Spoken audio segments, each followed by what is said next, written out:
B12 vitamin లోపం వల్ల కలిగే ప్రాబ్లమ్స్ ఏంటి? ఇది ఎవరిలో ఎక్కువగా వస్తుందంటారు? ఓకే. ఇప్పుడు ఈ బి12 డెఫిషియన్సీ అనేది చాలా మందిలో ఉంటుంది. హ్మ్. మనం 100లో చూసుకుంటే 60, 70 మెంబర్స్‌లో ఈ ప్రాబ్లమ్ అనేది ఉండింది. ఓకే. వెజిటేరియన్స్‌లో ఇది ఎక్కువగా ఉంటది. ఓకే. సో, నాన్ వెజిటేరియన్స్‌లో కూడా చూస్తున్నాం దీన్ని.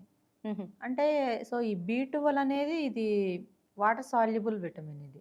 ఓకే. అంటే లైక్ నీళ్ళల్లో కరిగే కరిగిపోతుంది. విటమిన్ ఇది. ఓకే.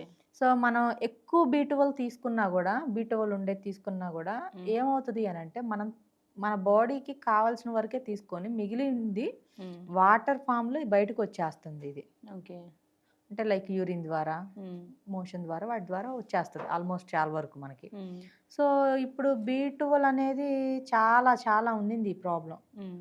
చాలా మందిలో చూసుకుంటున్నాం మనం. ఓకే. అయితే దీనికి వెజిటేరియన్స్‌లో ఎక్కువగా ఉంటుంది. నాన్ వెజిటేరియన్స్‌లో కొంచెం తక్కువ. ఓకే. అంటే ఈ ఆహ్, బి12 అనేది ఎక్కువ నాన్ వెజ్ నుంచి దొరుకుతుందా? నాన్ వెజ్ నుంచి మనకిది కొంచెం ఫాస్ట్‌గా స్వైప్ అప్ అవుతుంది. బి12 అనేది అబ్జర్వ్ ఓకే. అవుతుంది.